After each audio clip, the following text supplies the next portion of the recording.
Hello, ladies, and welcome to another episode of Sisterly Love. My name is Sheena, and it is that time of the month again. No, we're not talking about that. We are talking about a woman on our show that's going to be a guest co-host, and it's Sheena Allen. Sheena Allen, welcome to Sisterly Love. Thank you for having me. I'm very excited. I know we do. I'm so excited. Now, I'm sure, I don't know if a lot of you guys know, but Sheena Allen is just a whiz out there, y'all. She has been creating all those apps that you all have been using in the App Store for iTunes. And is it on Android as well? Yes. And on Android. And so she's going to talk about that today, about just creating her own lane and being a woman in the technology field, a field that a lot of times you don't see a lot of women getting showcased in. So we want to really just have a good conversation with her. So without further ado, we're just going to go ahead and get started. First thing first, what sparked your desire for technology? And now, wasn't it because you said you were using it at Walmart one day or something I read? Well, I went to Walmart and I just had a long receipt. And I kind of looked in the App Store to find an app that can keep up my receipts because I hate clutter. Yes.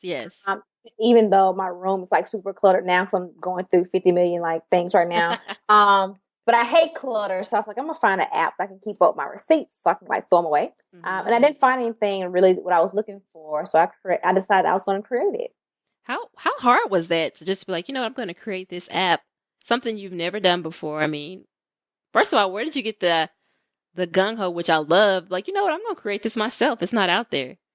I will say that doing all of it, it was like a gift and a curse. The gift part was that I didn't know what I was doing. The curse was I didn't know what I was doing. So it was like, it was the good and the bad because I didn't know how hard it was. I didn't know that women, especially Black women, weren't supposed to be in that field, quote unquote. Because I didn't know that. I dove in head first. I just wanted to create something that I wanted to do. Exactly. So it was kind of the gift and the curse to it. But it wasn't, I won't say it wasn't hard. It's definitely not easy. Like even now, I know we'll get into it later, but like even now, this summer, I allowed interns to come in. I want to do an internship here in Mississippi. And, by the end of the week, they all were kind of like, I didn't think it was this much. And I was so like, yeah. Much, yeah. But that is so cool. And you bring it up right now, so let's get right into it. Did you ever leave Mississippi? Have you always been here? Okay. So you came. No. I figured that's what I'm saying. I thought you left. So you came back because you saw that there was a need here in Mississippi for coding and for techs, right? So how did you get that started? What was your first step into making that happen? When I left here in 2013. So from Mississippi, from Terry. Graduated in 2011. So 2013, I packed my bags. My company, I did. My company was actually doing really well, and we just didn't have the infrastructure here. The resources wasn't here. The mentors weren't here. It just, I had to go. And so my first thought was actually Silicon Valley.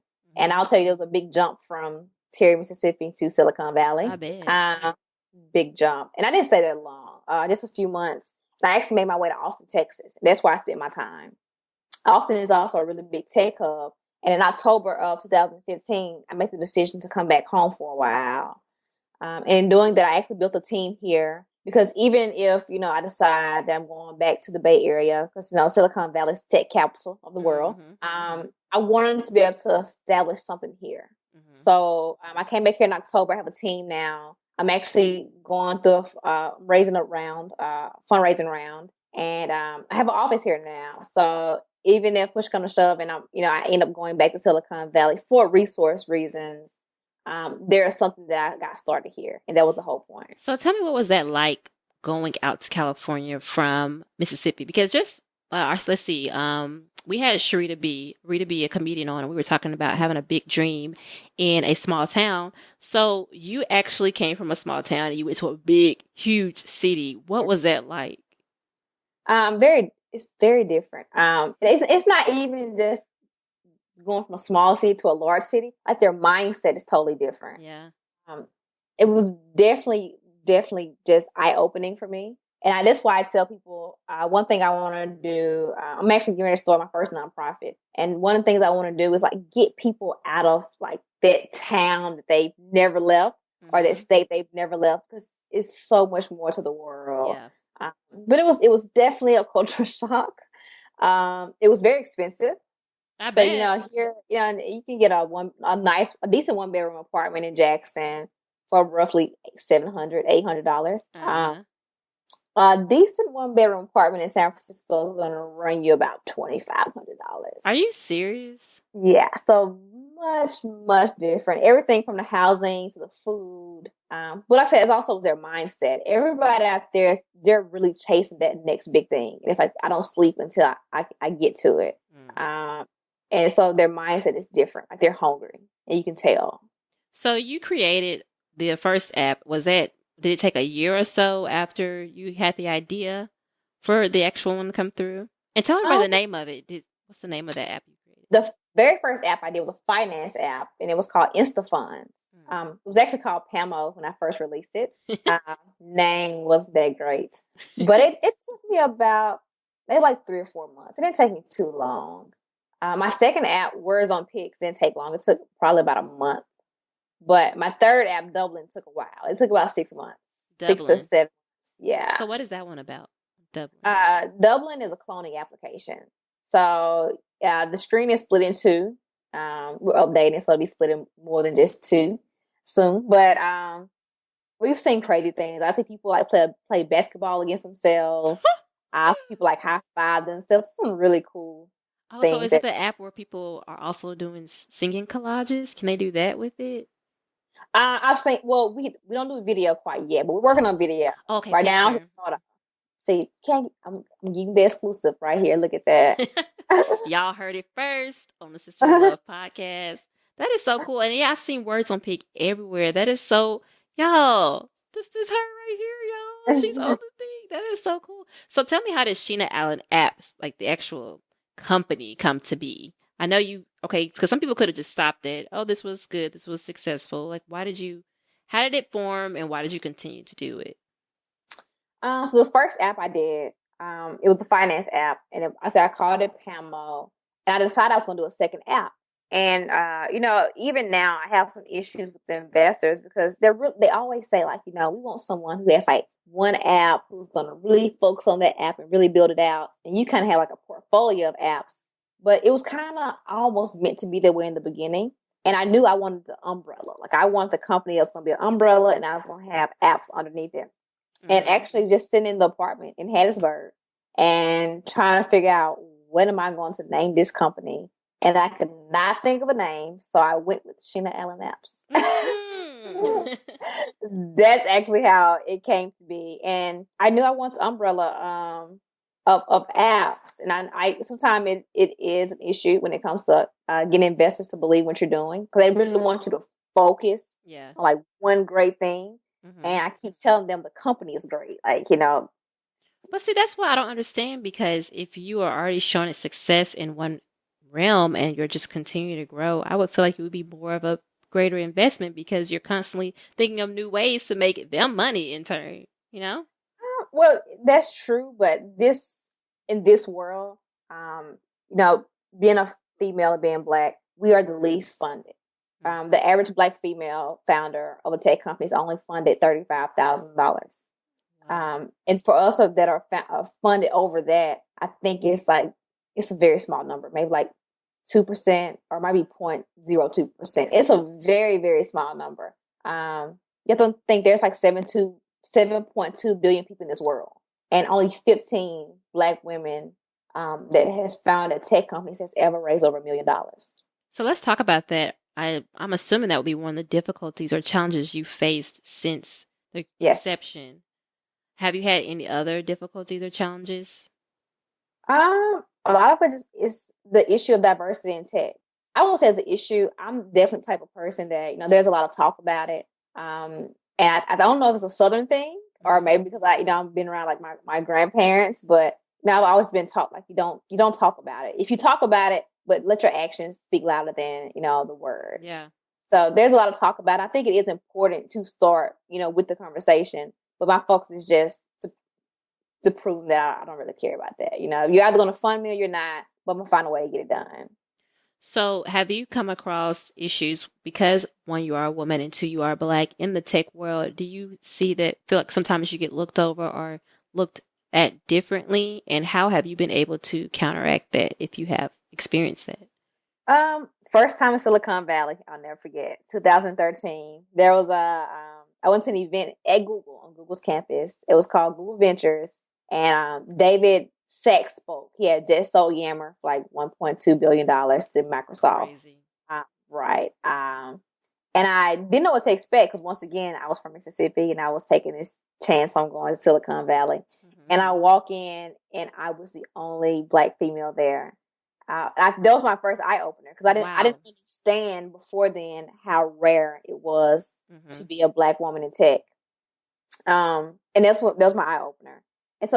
And it just kind of repeated itself. I would go to conferences and there would be one or two black women in the room, or I'll be the only black woman in the room.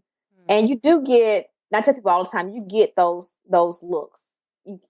I mean, that's almost like if it's a room full of black women and a white guy walks in, like you're going to look at them. I mean, it's almost like human nature. Yeah. But I'm at that point in my life now or my career that it's like, they're going to look at you twice. That's just how it is. But give them something to look at. Okay. I am not mad at that. So with that now, what have been some of the greatest achievements or successes you've seen so far? I mean, it's a sad number, but I'm glad that I think we just got number 15 as far as black women who's raised over $1 million. We actually had a meeting in New York and there was a woman, gosh, I don't want to mess her name up, but she's getting close to an acquisition and she'll be the first black woman in tech to have that type of acquisition of her company. When you say acquisition, what do you mean? Someone buying her company. Oh, okay. Okay. Which is almost unheard of as right now as a black woman in tech having your company acquired. So that's a really big deal. And then even for myself, you know, we hit we're in the millions of downloads, which is wonderful. Congratulations. Thank you. We're at the point now where we're definitely about to take the company to a whole different level. I'm really excited about that. Definitely wanna definitely looking to do more social engagement, take up the innovative side of things in digital media. So I'm excited. God's timing. Right. In his time. And he knows the perfect plan and everything. You just have to stay faithful. So what is next for you right now? So say we're raising the round now for Sheena Allen Labs, which will hopefully be closing soon. And then I'm going to get that company going. Probably going to place some more of my time back into Silicon Valley, even though the company will technically be headquartered out of Mississippi. But just for the resource reasons and the business reasons, go back and spend a little more time in Silicon Valley. And after that, it's actually fintech, financial technology. Chanel and Apps is like more my creative side. I'm a very, very, very visual, creative type person. But the fintech company, because I started with a finance app, which I removed from Chanel and Apps because it didn't fit the whole digital media, photo, video, social engagement. The fintech, financial technology, I put separately. And I'm eventually going to go back to that and I'm going to build it out. And my focus for that company is the unbanked and the underbanked. Which nobody, the unbanked means that you don't have a bank account. These are usually middle to lower class people. Some people, a lot of college students, because most of them share a bank account with their mom or their dad. Or they don't have a bank account, period. And actually, numbers prove that most of them go on to never have a bank account. Really? And it's actually, this year we took a small round actually for that company, but it was for the purpose of doing research. So we took a small round of investment for the finance company, and we did a lot of focus groups. And, it was kind of actually heartbreaking, to be 100% honest, because even though I'm from a small town, and Mississippi is actually number one for unbanked and underbanked. So unbanked, you don't have a bank account. Underbanked means that if you do bank, you usually bank at like your local credit union, or you have just a small savings account, something like that. So like I said, we did focus groups. We went into some of these neighborhoods, and I want to talk to people and understand, why don't you have a bank account? Is it your credit history? Is it the literacy problem? Because you can do online research all day. And my thing in doing this was clearly everybody's doing online research and no one's been able to solve the problem on a major scale. So let me bypass the internet research because clearly it's not telling the whole story. Yeah. Let me go actually in the neighborhoods and figure out what's the problem. And that's what we did. And I would say it was actually heartbreaking. We spoke everything from middle school kids, high school kids, to actually like older, like elders. And, the way I grew up was one way, and the way these people grow up in their mindset was just totally, totally different. And it lets you know on a different type of level that there's a lot of problems out there that a lot of us don't understand. So from that, how could you encourage, I guess, the listeners right now, seeing all this information, all this data, how can they make a change? What would be the first step they need to do to get themselves on the right track?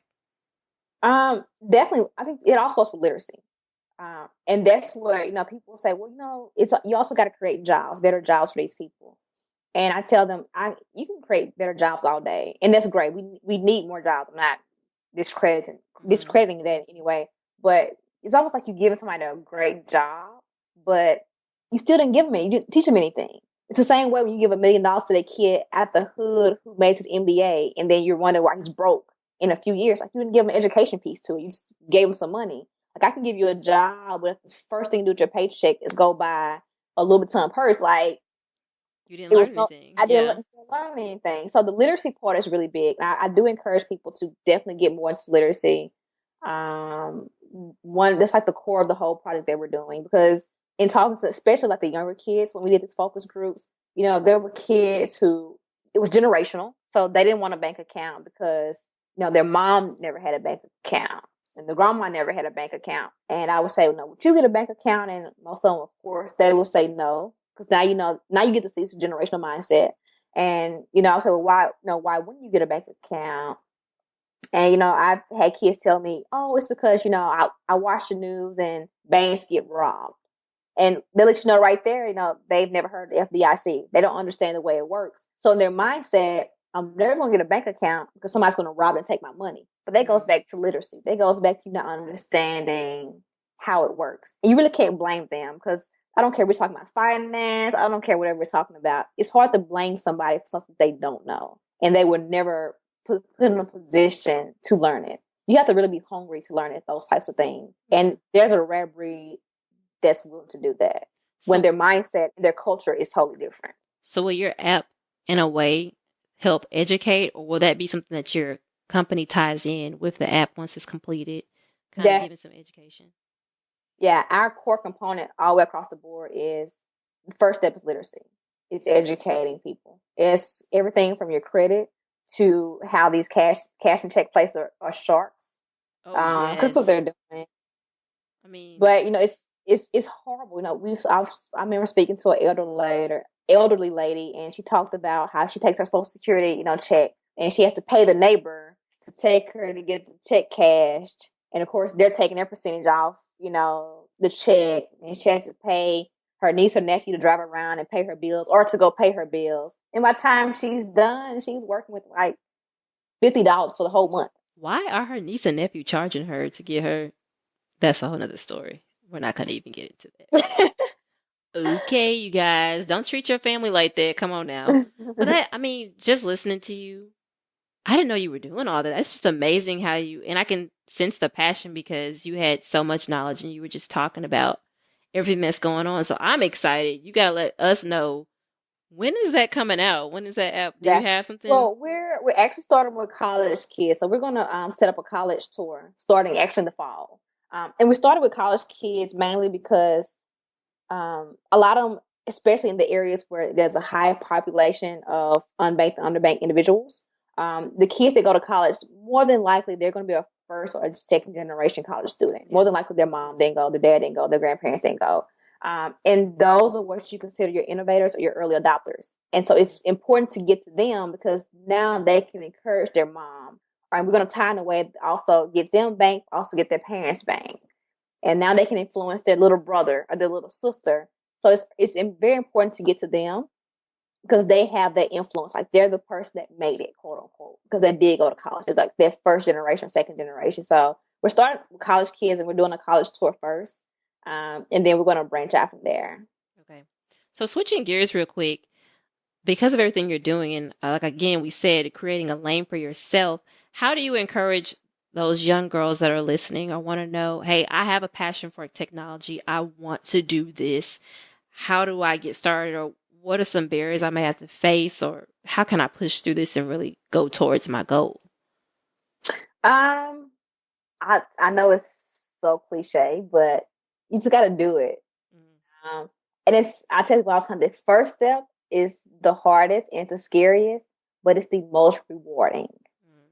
And it's a lot of it still goes back to media. I mean, when you speak to the average young lady and you say, "What do you want to be?" or "Who do you look up to?"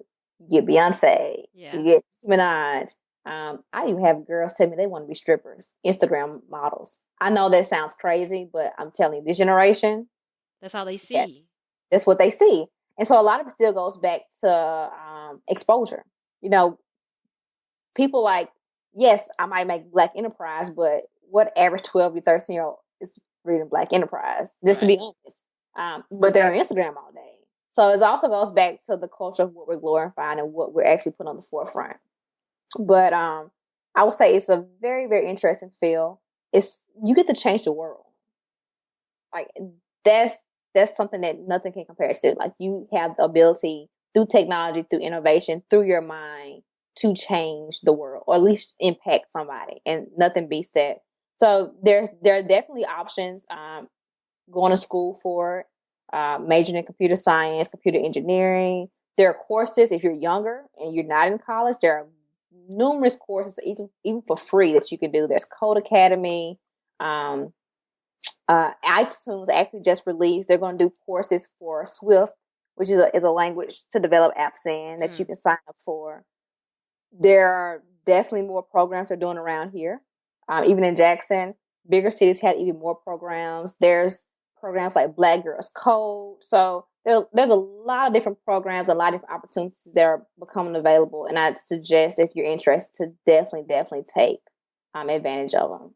So if anyone's interested and they're in the area, they can definitely come check out your company, their coding, the Sheena Allen coding segment, correct? The office that just moved here.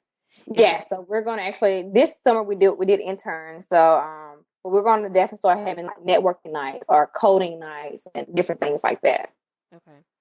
So if you could leave like just one encouraging thing for everyone listening that wants to step out into something that they may not always see themselves in, like we may not see Black women, like you said, in technology, what's something encouraging that you could just leave, I guess? Um, I'll leave two different things. For the younger audience, I will say something I always say to younger audiences. So you see another interview, I'm not just like making an easy way out. I feel like it's very important. Don't focus on being the cool kid because a lot of times that cool kid grows up to be the broke kid. Yeah, this is true. If you got to be that nerd, or you just got to do what you got to do to focus and make good grades and set your future up, like do it, because no one's gonna be laughing at you when you're taking care of yourself and your family and can go on vacation when you want to at 25 and 26, when everybody else is living at home with mom trying to figure out what I'm going to do with life. Because y'all saw So Mark Zuckerberg. exactly. So don't focus on trying to be the cool kid, because a lot of times that cool kid ends up being the broke kid, still trying to figure life out at 30. So if you have the intellect, don't dumb yourself down for the next person. Never do that. And for the more so the older audience, I definitely would say never try to focus on proving the next person wrong. I think we all get caught up in that sometimes. I'm guilty of it too. But if you actually focus on trying to prove yourself right first versus proving somebody else wrong first, it's going to get you much, much further, much quicker. Y'all, she came with a word. I hope y'all were ready for that. Okay, so we're going to move on to the next segment of this show, what's called It Happened to Me. And what this is, Sheena, is you have to tell a funny or embarrassing story that has happened to you. Are you ready, girl? I have a lot of those stories, so I'll just pick one. Whenever you're ready. Okay. Gosh. Something embarrassing that's happened to me. Probably in high school. I was playing basketball. I played basketball in high school. And for some reason, I left my pants on while sitting on the bench. Mind you, I don't know what, I don't know why I didn't start because I was actually a starter. I don't know why I didn't start that game. Maybe I did something. I don't know. I was a good kid in high school, though. Let me say that. I left my pants on, maybe because I was like stubborn, had an attitude because I couldn't start. I am very stubborn. And like, he calls me to like go in the game. And of course, like, I go to like pull my pants down. Mm-hmm. And my pants and my shorts both come down. Oh, no. And I was like, tragic. What did you do? I tried to like carefully like separate the pants from the shorts and like pull them up really quickly. And thank God I had on tights underneath. Oh my gosh. So I'm saying, did anybody say anything after that happened? Everybody just laughed, especially my teammates. Oh, bless you. How do you bounce back from that? You know what? You just keep it moving. You just gotta play it off like, you know, nobody said that. No one saw it. That. I was just real passionate right now. I was ready to get in the game. Nobody said, y'all thought y'all saw that. No one saw that. Okay, so Sheena, tell us how we can follow you so we can stay up with what you got going on, girl. What's your social media? My Instagram and my Twitter are both at Who Is Sheena, WhoIsSheena. Facebook is just Facebook / Sheena D as in Diane Allen. If I don't need anything else, I'm on a lot of stuff. Yep. My official website is SheenaAllen.co. Not .com, .co. And then the Sheena Allen Apps website is SheenaAllenApps.com. And if you're actually interested in the financial app and financial program we have going on, it's InstaFunds, InstaFunds.co. And what are the other apps that you have created so they can download them? The 5 apps right now under Sheena Allen Apps, it's going to be Words on Pix, Dublin, DUBBLEN, Twitbooth, TWTBOOTH, Pixlit, and Orange Snap. Those are all fun photo games. Definitely keep up with us. You can sign up for the newsletter. We have a lot of more exciting apps, a lot of new updates coming out. So definitely stay tuned for that. And that's the finance is InstaFunds. Okay, and then there was something else. You actually have a book coming out this year. Yes. So I actually have an ebook and then what I call the real book. The ebook actually comes out next month in August. It's a very small, simple ebook. It's just words of encouragement, it's tips, it's information on if you're interested in developing an app, but you have no coding skills. It actually helps you because I started out with 0 technical skills. So pretty much through my trial and error that I did, I learned the hard way. Mm-hmm. I'm pretty much giving you that information in a very small ebook to kind of help you out. And even if there's some information on a couple of websites you can use for like drag and drop option. So that comes out next month. And if you follow my website or follow me on social media, you'll be able to know when that comes out. What's the name of that book? It says exactly what it is. How to create an app with no coding skills. Okay. Ebook. And then in October, the book comes out and it's called Code the Mind, Mind the Hustle. That book comes out in October. And that book is actually very, very much, I'm sure we've all seen people cover songs, like on YouTube, they're covering somebody else's song. That ebook is actually covering songs, but covering songs in reference to hustling in the world of entrepreneurship. So, like one chapter is Kanye West's "Everything I Am," mm-hmm. and the whole chapter is about people that I've encountered, things I've encountered myself. Just the world of hustling, meaning that everything I'm not made me everything I am. That's what the song is about. Mm-hmm. And so I'm giving you stuff that I went through, people that I know that might be helpful to you.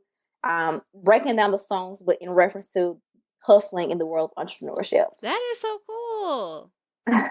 So that book comes out in October. That's nice. And it's going to come out with a documentary that also comes out. I was part of a documentary. I was very blessed to be part of a documentary that's actually based out of Silicon Valley. And it comes out in October also. So kind of going like do a joint between the filming tour and then the book tour. So, but you can also pre-order the book that I'll put up in September. So follow the social media and the website and you'll be able to. Y'all hear that? Sheena Allen is up in here beasting. You have so much going on and that is so cool. Everything sounds so good. I'm so excited for you. Yes, please keep us up when that releases so that we can make sure that we get that out there. And I actually want to read this about you using, because I'm a songwriter, so you're using You actual lyrics. are. Yes. And Wow. I had to quote them and give them credit because I wasn't trying to get sued. Right. They But Taylor Swift. right. I thought I really did it because, for one, I love music. I do. I love music, but I do feel like, especially in our culture, though the book is for everybody. I'm not out here saying only read the book if you're black. The book is for everybody, but I do think, especially for our culture, we're so big in music and hip hop that I felt like, and I started doing it. I would speak, and I actually started doing it when I would speak because it was so easier to connect them with them through lyrics and through music.